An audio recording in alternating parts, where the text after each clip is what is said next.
Bonjour, alors moi c'est Laurie, je suis productrice de lait et donc j'ai décidé de mettre en place une savonnerie artisanale à la ferme et de fabriquer du savon solide avec du lait de vache en technique de saponification à froid. Donc aujourd'hui je voulais du coup vous parler de la saponification et comment ça marche au niveau chimique.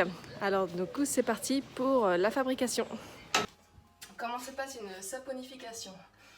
Donc la saponification, c'est la réaction en fait d'un corps gras qui est soit de l'huile, donc forcément de l'huile végétale ou un beurre végétal ou du beurre animal dans le sens historiquement on utilisait aussi du suif, de la graisse animale.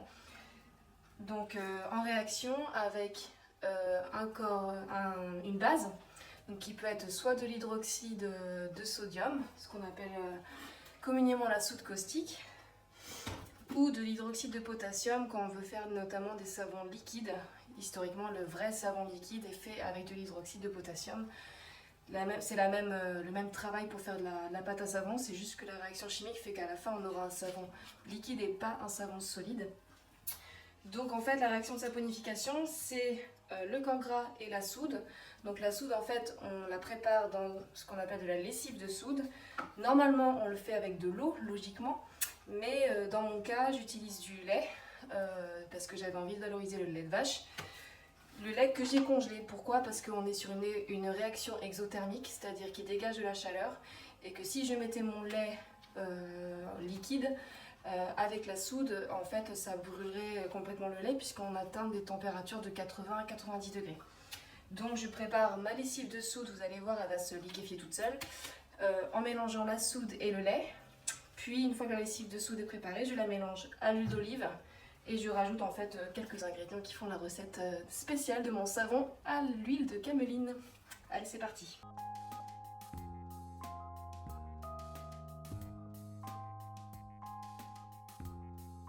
En fait, le calcul de la soude ne se calcule pas du tout au hasard, hein. En fait, la quantité de soude va tenir compte de l'indice de saponification des huiles. Donc en fonction de cet indice, donc il y a des calculateurs qui existent et il y a des équations mathématiques derrière qui vont calculer combien de soude caustique on a besoin pour transformer du coup la matière grasse de l'huile en savon plus de la glycérine végétale qui est de la glycérine naturellement produite. En fait on n'ajoute pas hein, dans le savon. Donc voilà. Allez, c'est parti mon kiki, on fait la réaction de la sapo.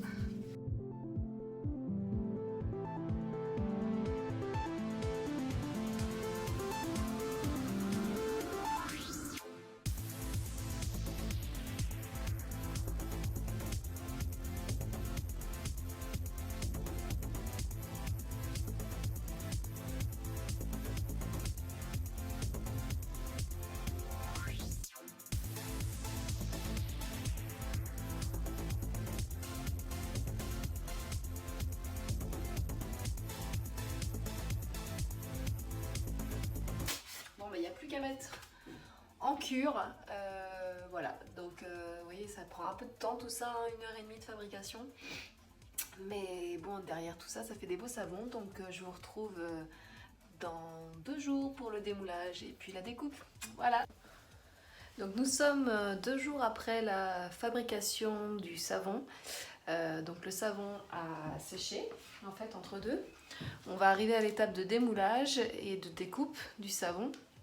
Et puis après on va mettre les savons en cure pour 4 à 5 semaines, le temps que la soude fasse tout son travail de saponification et donc en clair transformer les corps gras du savon en savon et en glycérine naturelle.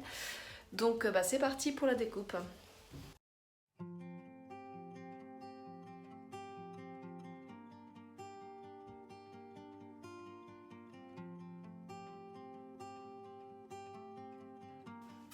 Donc en fait, je contrôle le poids du savon à chaque pièce.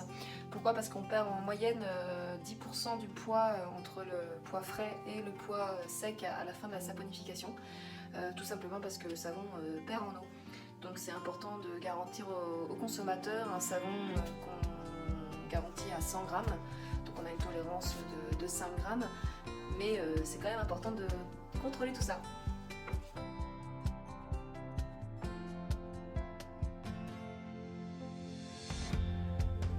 Ce qui est super joli, c'est la technique de marbrage.